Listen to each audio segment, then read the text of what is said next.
dan sakit. Sudah hampir sebulan, tapi aku belum bisa membawanya ke dokter. Kata orang, biaya berobat ke dokter itu mahal. Apa? BPJS? Dari mana kamu membayar cicilan tiap bulannya?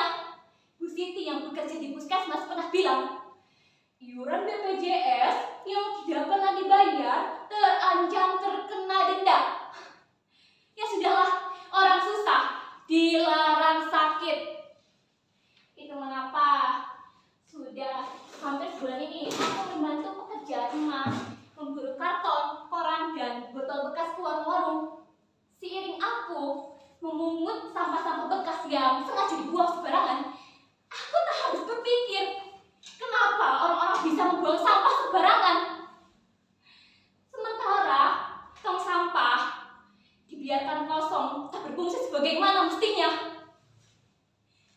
Semenjak bapak meninggal 5 tahun yang lalu, emaklah yang mencari nafkah untuk menyambung hidup. Sempat menjadi buruh cuci dengan upah seikhlasnya, tapi upah yang kecil itu tak sebanding dengan resiko yang dihadapinya. Kalau ada baju yang rusak atau luntur, ibu harus menggantikannya 2 kali lipat. Lambat laun, tenagamu berkurang. Tak kuat lagi mencuci. Emak memilih menjadi pemulung. Dalam sehari, emak mampu mengumpulkan sampah 10 hingga 15 kilogram. Tak banyak uang yang didapatnya ke rumah. Sampah-sampah yang telah dikumpulkan dijualkan dengan harga 3.000 per kilogramnya. Cukuplah untuk membeli beras, lauk pauk, dan sedikit jajan untukku. Di segala keterbatasan, emak selalu mengusahakan untuk kebutuhan sekolahku selalu terpenuhi. Emak ingin sekali aku menjadi guru. Menjadi guru adalah cita-cita emakku dulu. Ini bagaimanapun pedihnya hidup, ingat, kamu masih punya Tuhan. Jangan menyerah, menggapai cita-cita. Begitu kata emak. Sekarang emak sedang sakit keras. Barang-barang ini telah menyelamatkan hidup kami. Pepatah bilang, sampah satu orang adalah harta bagi orang lain. Dengan sampah-sampah ini, aku masih bisa makan, sekolah, dan kalau ada lebih, aku masih bisa membeli pulsa internet. Lihatlah langit biru hari ini. Di sanalah kamu harus memandang. Apa yang kamu lakukan akan menjadi cahaya untuk orang di sekitarmu. Berapa ton sampah yang mak kau dan mak selamatkan? Jika tidak, sampah-sampah ini akan menguburmu. Ayah, kalian pasti bertanya-tanya, kenapa aku bisa memiliki handphone Android ini? Iya kan? Kalian pasti curiga, karena aku anak pemulung. Baiklah, akan aku sedikit bercerita. Dalam memperingati 17 Agustus tahun lalu, aku diminta Pak Lurah untuk mengumpulkan teman-teman untuk mengikuti lomba gerak jalan. Aku ditunjuk menjadi kepala regu. Meskipun awalnya aku ragu-ragu, kami berlatih sangat keras dan akhirnya regu kami menang. Sambil memegang kumisnya, Pak Lurah gerak begini. Ini kamu hebat, jempol untuk kamu, tentu bonus dari Bapak ya. Nah, itu asal-usul handphone ini. Handphone ini pemberian dari Pak Lurah sebagai bonus. Tuhan memang adil. Di saat membutuhkan, di saat itu pula Tuhan memberikan jalan. Kalian masih belum percaya? Baik, akan aku tunjukkan bagaimana aku menjadi kepalaku. Maju jalan. Hormat gerak. Tegak gerak. Nah, kalian sudah percaya?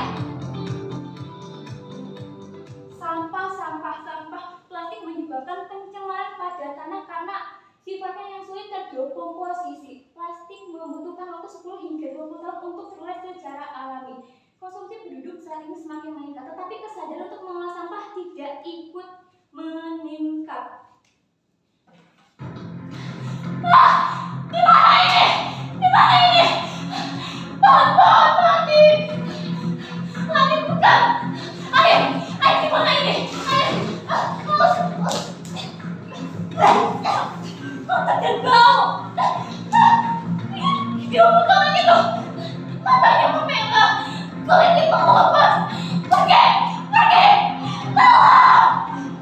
Kenapa tarik rontok?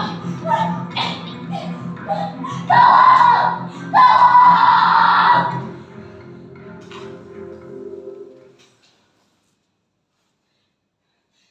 Apakah ini firasat? Tangan kecil ini harus berbuat sesuatu. Apa yang harus aku lakukan dengan barang-barang ini? Aku pernah mengunjungi pameran daur ulang. Di pintu masuk ada bertulisan spanduk, jika tidak dapat mengurangi, maka perbaiki, perbarui, daur ulang. Ya, aku masih ingat sekali tulisan itu. Jujur saja, pada saat itu aku belum tertarik untuk mengolah sampah. Menurutku sampah adalah sesuatu yang kotor dan menjijikan. Dan menurutku juga hasil daur ulangnya biasa saja, tidak ada yang istimewa.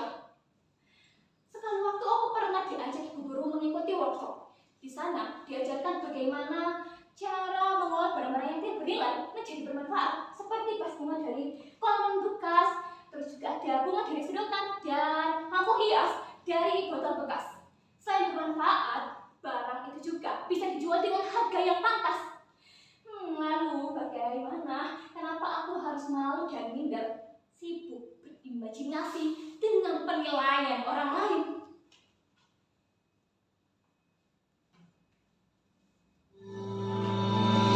Jiwanya sudah mencerna.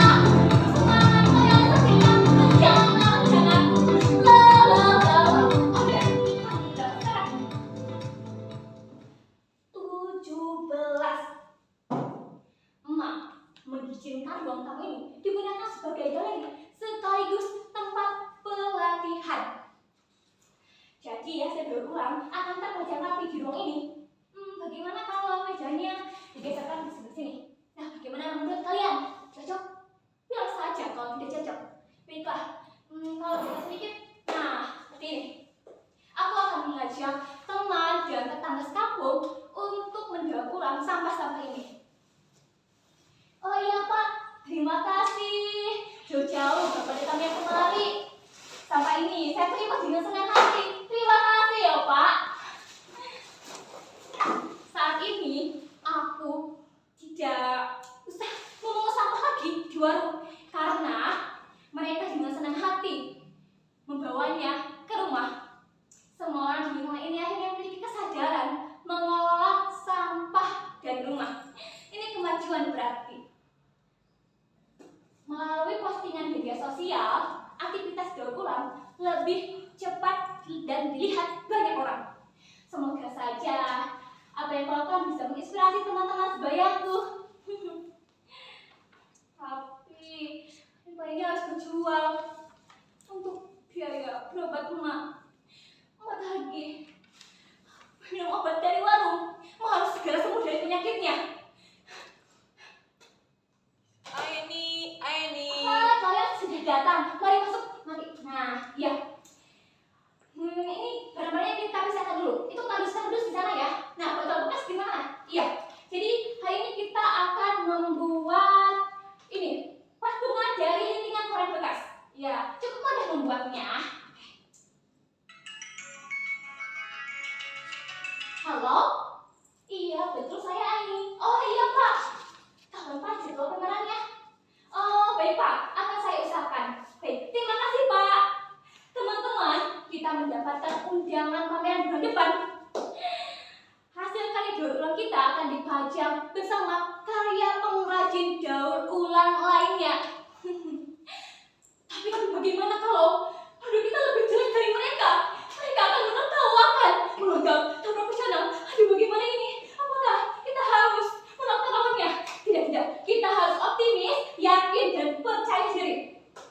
Nah, ini kesempatan yang baik. Ini adalah kesempatan yang baik. Optimis, ayo lebih giat lagi. Itu hati-hati bawa barangnya. Iya, sesuaikan dengan gambarnya ya. Itu fotonya jangan tampaknya kita sulit itu untuk menyambungkannya. Iya.